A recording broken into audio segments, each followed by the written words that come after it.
तो मैं सुशील Mittal, Agrasen public school. जैसा कि हम लास्ट टॉपिक में हमने डिस्कस किया था, जनरल एंट्रीज के डबल एंट्री सिस्टम के बारे में पढ़ा था और उसमें जनरल एंट्री का जो परफॉर्मा है उसके बारे में डिस्कस किया था।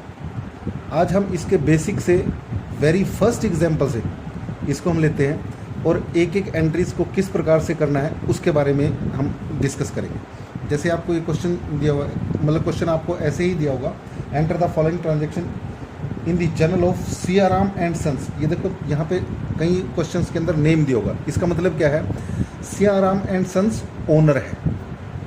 यहाँ पे आपको ध्यान रखने वाली बात होगी, क्योंकि कई बार वो क्वेश्चन में ऐसे भी लिख सकता है, enter the following transaction in the journal of Siyaram and sons who deals in, यानी वो उस पर्टिकुलर बिजनेस के बारे में बात करते हैं भी वो किस चीज़ में डील कर रहा है। जैसे वो ही डील्स इन फर्नीचर, तो हमें नीचे जनरल एंट्रीज में ध्यान रखना पड़ेगा।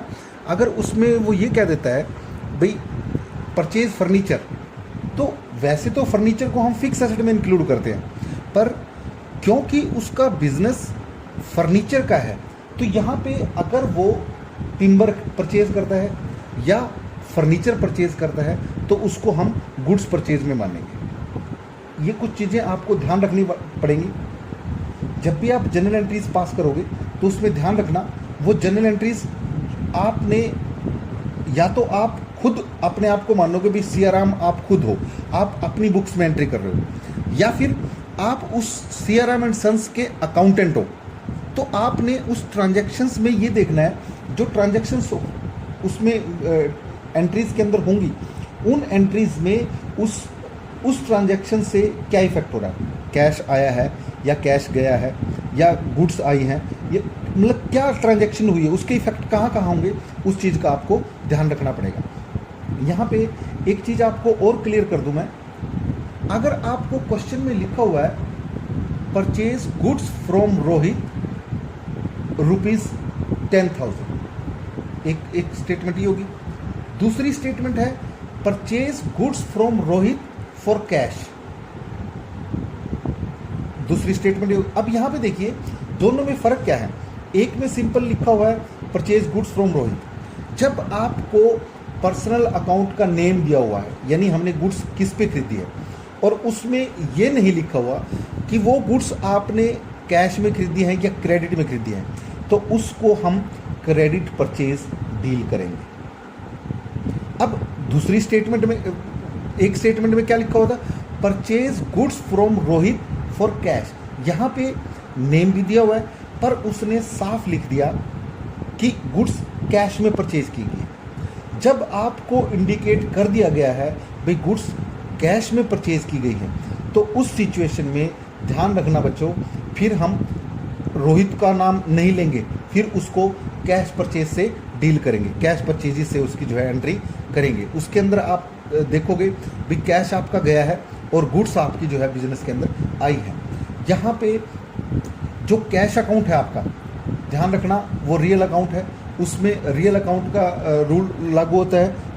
रियल अकाउंट में आपको पता है, जब हमने लास्ट टाइम डिस्कस किए थे उसमें क्या थे, debit what comes in, credit what goes out. तो जब ऐसी सिचुएशन में जब भी कैश में कोई ट्रांजैक्शन होगी, ध्यान रखना इस बात को, बहुत इंपॉर्टेंट है, और बहुत सारी एंट्रीज इससे रिलेटेड आती हैं।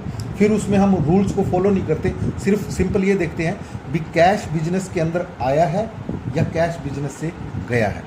अगर कैश बिजनेस के अंदर आएगा, जैसे कि हम अगर गुड्स कैश में सेल करेंगे तो बिजनेस में कैश आएगा, और अगर गुड कैश जो है जाता है, जैसे हमने गुड्स परचेज की तो उसको हम जब गुड्स परचेज करेंगे तो उससे हम क्या करेंगे भाई, हमारा कैश गया है।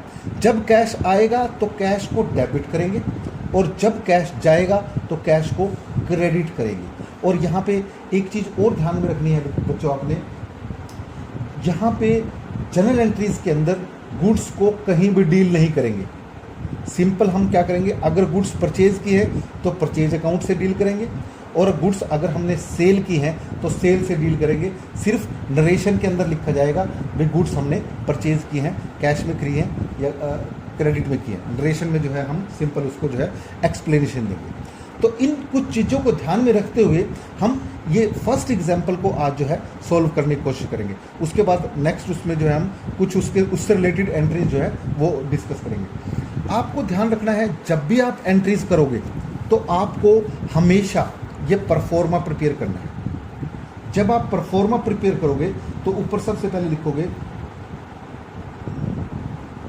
Journal of Messrs Siyaram and sons,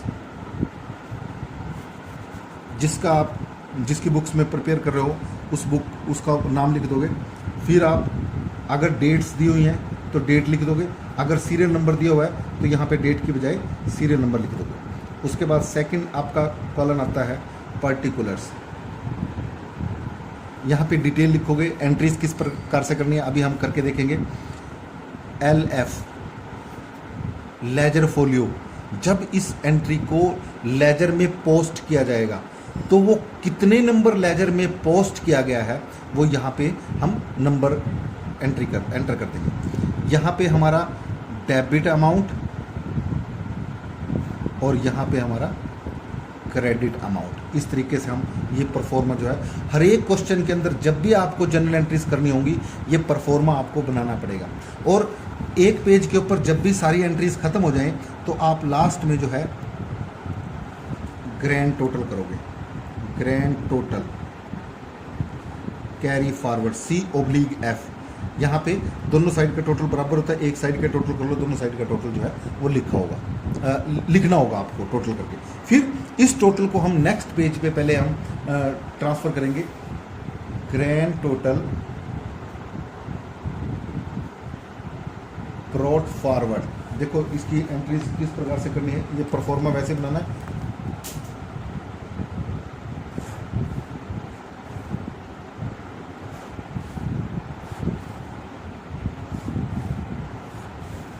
जो टोटल आपने कैरी फॉरवर्ड किया था उस टोटल को आपने आगे ब्रॉट फॉरवर्ड यहाँ दोनों तरफ लेके फिर आगे जो है एंट्रीज शुरू करनी है। फिर आगे जब टोटल करोगे तो इस टोटल को भी इसके अंदर ऐड करना है और फिर इनका ग्रैंड टोटल लेना है। ऐसे हर एक पेज पे आपने जो है वो टोटल करना है और उस टोटल को जो आगे फॉरवर्ड करना है।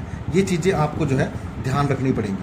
अब देखिए हम एक एक एंट्रीज के बारे में डिस्कस करने की कोशिश करते हैं, थोड़ा सा समझने की कोशिश कीजिए। पहले इसमें क्या कहता है, Siyaram and sons started business with cash. अब यहाँ देखिए सियाराम एंड सन्स ने बिजनेस शुरू किया और 50,000 रुपीज़ से जो है बिजनेस शुरू किया। यानी हमने शुरू में डिस्कस किया था जब ओनर बिजनेस के अंदर पैसा इन्वेस्ट करता है तो उसको हम कैपिटल बोलते हैं। यानी ओनर जब बिजनेस शुरू करता है तो उसने बिजनेस के अंदर कैश लगाया। अब यहाँ पे आप बिजनेस के पॉइंट ऑफ व्यू से देखिए कि आपके ट्रांजैक्शंस का इफेक्ट कहाँ कहाँ पड़ा। ट्रांजैक्शन का इफेक्ट कहाँ पड़ेगा, सबसे पहले आपके बिजनेस में 50,000 से कैश इंक्रीज हो गया।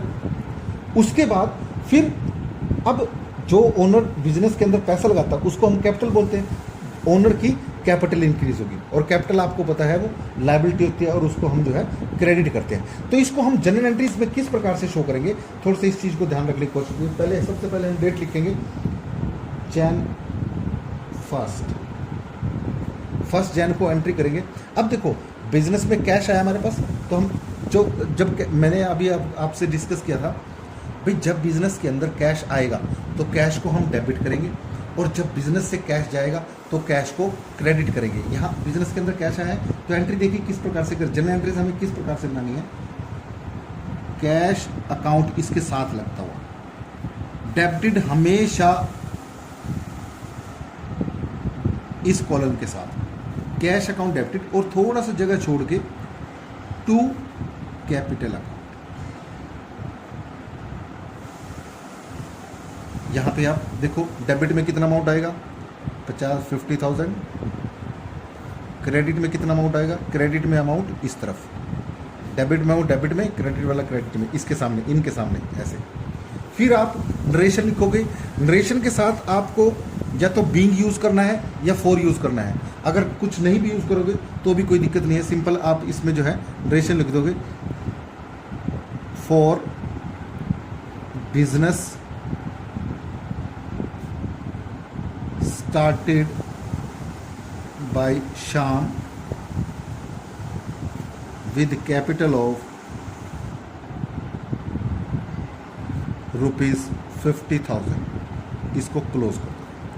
ये आपकी एक एंट्री कंप्लीट होगी। अब इसको जो है, इसके सिर्फ पर्टिकुलर्स को, आगे आपने अमाउंट को क्लोज नहीं करना, सिर्फ पर्टिकुलर को जो है आपने क्लोज करना है सिंगल लाइन से।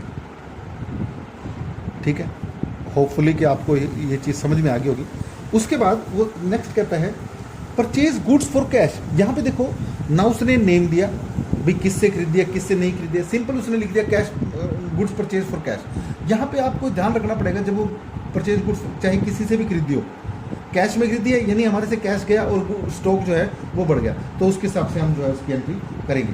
यहाँ पे एंट्री की 2 जैन को, यहाँ पे 2 जैन, क्योंकि गुड्स कैश में खरीदी और जब मैंने बताया था कैश आएगा तो कैश डेबिट, यहाँ पे एंट्री क्या करोगे, कैश अकाउंट, देखो डेबिटेड टू, सॉरी कैश आएगा नहीं, जब गुड्स परचेज करोगे तो कैश जाएगा आपका।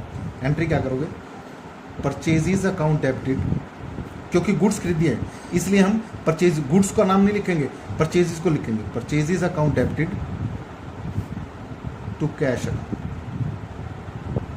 और यहाँ पे नरेशन लिख दोगे for goods purchases for cash, close. ये एंट्री क्लोज होगी। कितने अमाउंट का खरीदा, यहाँ पे दिया है 20,000, तो 20,000 डेबिट में और 20,000 क्रेडिट में। इस तरीके से आपने जो है एंट्री करनी है। उसके बाद वो कहता है 4 Jain purchase goods from Subhash. यहाँ पे देखो ना उसने कैश लिखा, सिर्फ नाम लिख दिया सप्लायर का, भाई किससे हमने माल खरीदा। जब उसने सिंपल नेम दिया हो तो हम क्या करेंगे, इसका मतलब वो क्रेडिट परचेज है, तो उसकी एंट्री हम क्या करेंगे, 4 जैन परचेजेस अकाउंट डेबिटेड। यहां पे कैश लिखा था, यहां कैश की बजाय टू सुभाष। यहां पे आपको एक चीज और ध्यान रखनी पड़ेगी, जितने भी पर्सनल अकाउंट है, राम, श्याम, मोहन, गोपाल, जो नेम से स्टार्टेड है, उनके आगे अकाउंट आप लिख भी सकते हो और नहीं भी लिख सकते, ऑप्शनल है आपके लिए, क्योंकि जो नेम होता है इटसेल्फ एक अकाउंट होता है। तो इसलिए अब अगर आप नेम लिखना है तो सुभाष अकाउंट ऐसे लिख दोगे, नहीं भी लिखना तो टू सुभाष अकाउंट लिख दोगे, टू सुभाष भी लिख दोगे तो भी कोई गलत नहीं होगा। तो यहाँ पे एंट्री कितने का माल परचेज किया हमने, 12,000 का, 12,000 डेबिट वाला डेबिट में और क्रेडिट के सामने क्रेडिट। यहाँ पे नरेशन लिख दोगे for goods purchases from Subhash, like this. इस तरीके से आप जो है इसकी एंट्री पूरी कर दो। उसके बाद वो कहता है 5th को परचेज फर्नीचर फॉर कैश। अब यहाँ भी दिया हुआ परचेज फर्नीचर फॉर कैश, पर यहाँ पे देखिए उसने गुड्स नहीं लिखा हुआ, उसने फर्नीचर दिया हुआ है। अब यहाँ पे देखिए क्या वो फर्नीचर में डील करता है, नहीं, उसने ये नहीं बताया भी वो किस चीज़ में डील करता है। तो इसका मतलब क्या है, फर्नीचर उसकी फिक्स एसेट है, वो गुड्स जो लिखे हुए हैं ना, वो गुड्स उसकी और कुछ है, हमें उससे कोई लेना देना नहीं। जब उसने नाम नहीं दिया हुआ तो हम उसको जो है फर्नीचर को फिक्स एसेट फिर जो है डील करेंगे। यहाँ पे उसने एंट्री की 5th जैन को, एंट्री क्या करोगे, फर्नीचर अकाउंट डेबिटेड, क्योंकि फिक्स एसेट है रियल अकाउंट के अंदर, furniture account debited to cash, क्योंकि कैश गया है आपसे, जब कैश जाएगा तो कैश क्रेडिट और जब कैश आएगा तो कैश डेबिट। यहाँ 6,000 से ये 6,000 डेबिट वाला डेबिट में और क्रेडिट वाला क्रेडिट में। यहाँ पे लिख दोगे for goods purchases, sorry for furniture purchases for cash, ऐसे। यहाँ पे आप अमाउंट इसको क्लोज कर दोगे ये ऐसे। उसके बाद उसने 10th को क्या कहता है, पेड कैश टू सुभाष। अब यहाँ पे देखिए सुभाष से हमने गुड्स खरीदी थी 12,000 की, और यहाँ पे उसने सुभाष को पेड कैश टू सुभाष, हमने 8,000 कैश दे दिया। जरूरी नहीं हम पूरा का पूरा पेमेंट करेंगे, वो पेमेंट जब पूरी करेगा तो उसमें कहेगा फुल सेटलमेंट। यहाँ पे वो फुल सेटलमेंट नहीं कर रहा, उसमें पार्शल अमाउंट उसको पे कर रहा है। तो ऐसी सिचुएशन में हम क्या करेंगे, 10th जैन। अब देखो हमने सुभाष को पैसे दिए तो कैश गया हमारा, आया कौन, सुभाष, तो सुभाष को डेबिट कर देंगे, Subhash account debited to cash account. यहाँ पे ये आपका आ जाएगा 8000। अब देखिए, वैसे अगर नॉर्मली देखा जाए, सुभाष यहाँ क्रेडिट है 12,000 से और सुभाष यहाँ डेबिट है 8000 से। इसका मतलब क्या होगा भाई, सुभाष 4000 से क्रेडिट और रह गया, यानी उसके 4000 और देने रहे। जब इनको लेजर में पोस्ट करेंगे तो वहाँ इसकी बैलेंसिंग जो है ईजिली आ जाएगी। यहाँ पे इंप्रेशन लिख देंगे बीइंग या for cash paid to Subhash, इसको क्लोज कर देंगे।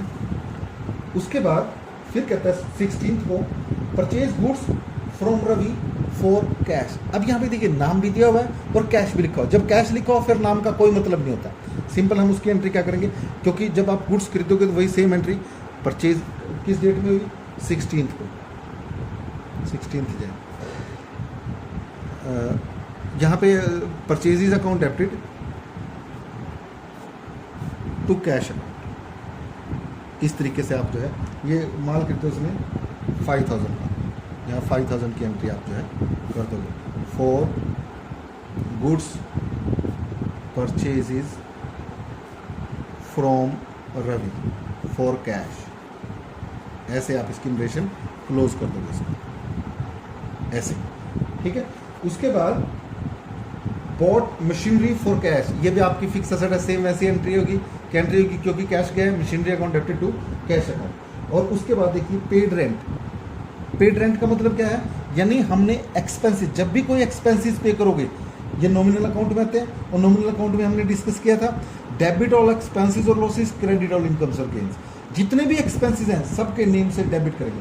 अब यहाँ पे लिखा हुआ है पेड रेंट, तो रेंट पे अगर यहाँ पे लिखा होता है ना पेड रेंट टू गोपाल, तब भी हमें जो है रेंट अकाउंट को ही डेबिट करना पड़ता है, चाहे पर्सनल नेम दिया हो या सिंपल एक्सपेंसेस का नाम दिया हो, आपने एक्सपेंसेस से ही उसको डील करना है। यहाँ पे आप एंट्री क्या करोगे, रेंट अकाउंट डेबिटेड